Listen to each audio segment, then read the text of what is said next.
আবারও চলে আসলাম আপনাদের মাঝে নতুন আরও একটি রেসিপি নিয়ে।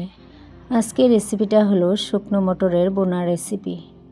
মটর বোনা আমরা সবাই খেয়ে থাকি, কিন্তু এইভাবে একবার বানিয়ে খেয়ে দেখেন, এর স্বাদ মুখে লেগেই থাকবে। আর এই মটর বোনাটা কিন্তু বারবার খেতে চাইবে। তাহলে এই মটর বোনাটার জন্য কি উপকরণ লাগবে সব রকমের টিপস থাকবে আজকের এই ভিডিওতে। তাই ভিডিওটা স্কিপ না করে পুরোটা দেখতে থাকুন, আশা করি অনেকটাই ভালো লাগবে।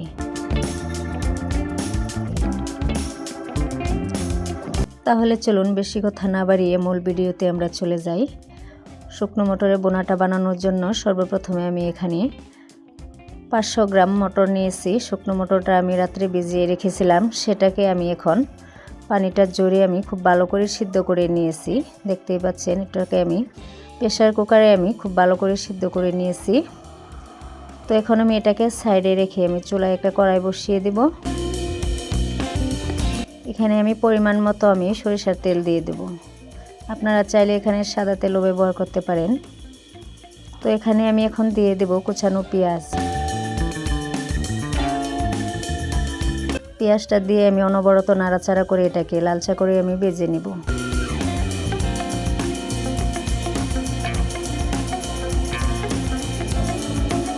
আপনারা অবশ্যই ঘরে এইভাবে একবার মটর বোনা খেয়ে দেখবেন, অনেকটাই সুস্বাদু হয়ে থাকে।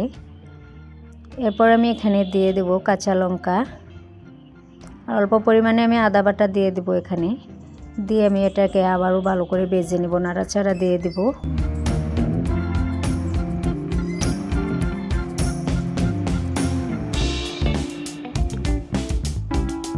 যারা যারা ভাবতেছেন যে মটর বোনা কীভাবে বানাবো, তাদের জন্য আজকের এই ভিডিওটা। এখন আমি পরিমাণ মতো লঙ্কা গুঁড়ো, হলুদ গুঁড়ো আর দিয়ে দেবো এর সাথে আমি জিরার গুঁড়ো দিয়ে আমি এখানে পরিমাণ মতো লবণটাও দিয়ে দেব। দিয়ে আমি অল্প নাড়াচাড়া দিয়ে দেব। এর সাথে আমি হাফ কাপ পরিমাণ এখানে পানি দিয়ে দেব। দিয়ে আমি এই মশলাটাকে ভালো করে কষিয়ে নেব। দেখতেই পাচ্ছেন, হাফ কাপ পানি দিয়ে আমি অনবরত নাড়াচাড়া দিয়ে মশলার সাথে মিশিয়ে দিলাম পানিটাকে। দিয়ে আমি এটাকে 2 মিনিটের জন্য ঢাকা দিয়ে দেব। 2 মিনিট পর আমি আবারও ফিরে আসলাম। তো দেখেন আমার মশলাটা প্রায় কষানো হয়ে গিয়েছে। তো আবারও আমি অল্প নাড়াচাড়া করতে থাকবো। এখানে এই শুকনো মটরের বোনাটা কিন্তু বানানোর জন্য একদম কম সময় আর কম উপকরণে কিন্তু হয়ে যায়। এই স্টেজে আমি এখানে দিয়ে দেবো সিদ্ধ করে রাখা মটরগুলিকে আমি নাড়াচাড়া দিয়ে মশলার সাথে আবারও মিশিয়ে দেব।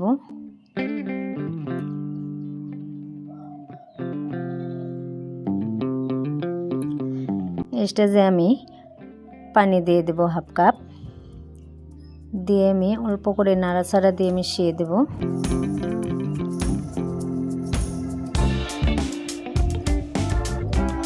এখন আমি ঢাকা দিয়ে দেব 5 মিনিটের জন্য। 5 মিনিট পর আমি আবারও ফিরে আসলাম। দেখেন কষানো হয়ে গিয়েছে। তো আবারও আমি অল্প নাড়াচাড়া দিয়ে দেব। এই মটরের বোনাটা কিন্তু ভালোভাবে কষিয়ে নিলে এর স্বাদটা কিন্তু দুগুণ বেড়ে যাবে। আর ভালোভাবে যদি কষানো না যায় তাহলে কিন্তু এটা স্বাদ লাগবে না। এর সাথে আমি দিয়ে দেব শুকনো লঙ্কা কুচি। এই শুকনো লঙ্কাটা আমি আগে থেকে ভেজে রেখেছিলাম, তো টুকরো টুকরো করে আমি দিয়ে দিলাম, এতে একটা ফ্লেভার আসার জন্য। শুকনো লঙ্কার ফ্লেভারটা কিন্তু অনেক সুন্দর হয়ে থাকে। অনবরত নাড়াচাড়া করে দেব আমি।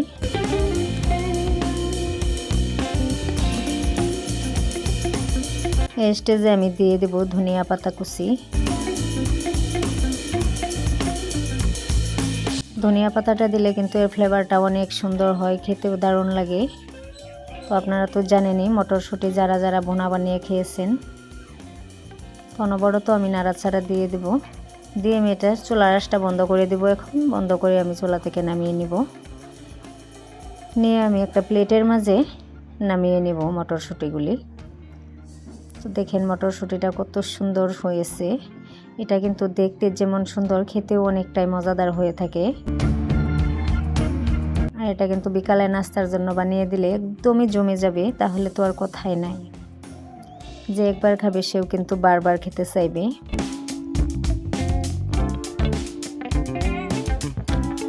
তাহলে আজকের এই মটরশুঁটির রেসিপিটা কেমন হয়েছে আপনারা কমেন্ট বক্সে জানিয়ে দেবেন। আজকের ভিডিওটা তাহলে আমি এখানেই শেষ করলাম। আবারও দেখা হবে নতুন আরও একটা রেসিপিতে। সবাই ভালো থাকুন, সুস্থ থাকুন।